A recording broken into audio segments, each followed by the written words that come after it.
I think the world's greatest need right now, this theme keeps coming to me, and it's love. I think love is the essence of everything, and I think it's at the core of everything. All problems, if we approach them from a loving perspective, I think that's the healing essence. The word keeps coming to me at the moment in so many ways. I do lots of heart meditations. I work a lot with energy, and I believe that, the healing heart energy is the strongest energy. And I have actually just published a second book, and in doing that I created my own publishing firm, which I've actually called Project Heart Publishing, because that's where my writing comes from, the heart. And I just think love can heal so many things. There's anxieties, and there's so many traumas that I deal with in my working life, and love of the self as well. Very important. That's what the world needs more of. I don't think that we are meant to walk this world alone. I think that support is very important. I do see in my work that I do now a lot of people who feel they don't have that support, and it can be quite damaging. A lot of people who've been traumatised, even though support may be right there, waiting to be invited in.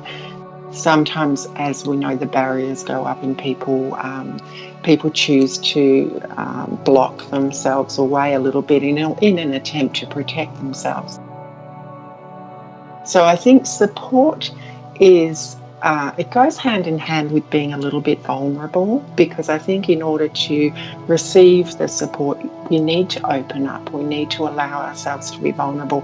But in being vulnerable also, there is that additional concern for some people that they're going to be hurt further.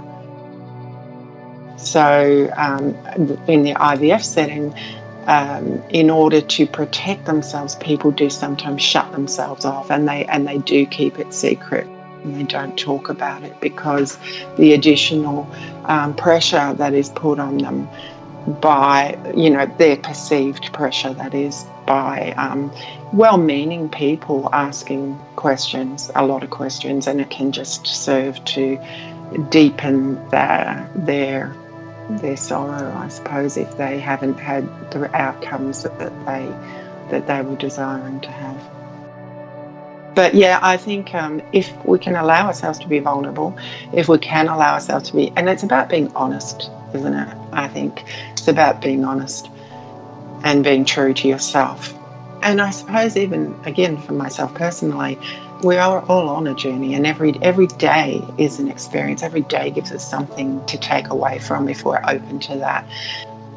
Peace is something that is achievable for each and every one of us, but it's not an external thing. I believe it's an internal thing. It comes from within, and I think that it's available to us in this moment. And should we choose, I keep using the word choose because I believe we always have choices. We can choose one thing, or we can choose something else. And the things that we choose make the difference in our experiences. Peace comes when we begin to understand that we do have a choice, that we can take a breath and be present again a lot. Again, I mentioned similar themes, but being present in this moment, very much about mindfulness, and to be here and now is what peace is about. And not being in the future where that anxiety or that fear exists or may not exist, but we believe it to be true whether it is or not. Just being here and now in the present, that's where the peace exists. Freedom to me is to be able to do what I choose to do within the boundaries that's possible. Freedom is all about the mind, really, because I think no matter what our bodies are doing or what restrictions we have on us physically, our minds are free always to take us anywhere, to imagine anything, to experience and to feel. I think that comes very much from looking not at what we are being limited by, not at what we can't do, not at the physical pain or the physical trauma, but by looking at what we can do, what we do have, the positive side, you know. And my work that I do is very solution focused. My writing is solution focused. And again, on my own journey, I encountered, and I've written this as a little bit of a blurb in the back of the book, but I haven't gone into too much detail. But, you know, I have had my own adversities, we all have. And I was taking on a lot. And anyway, I ended up with an autoimmune condition, which is an epidemic in the world we live now. And so I had a experience which was really challenging and very painful, and I couldn't walk for a while. I had a wheelie walker, and walking is what I do. I walk, that's my exercise. I love to walk in nature. So I was challenged very much, and I could sometimes not even walk a couple of steps. So wheelchair, wheelie walker, crutches, the works. And this went on for a long time, and constant pain in my body. So this is where I very much got into meditation, even more so. I already was, but even more so, to heal my body. But what I did, I knew what I could do. I had fingers, I could tap, and I thought, I've got time. My mind is perfect. My body might not be, but my mind is.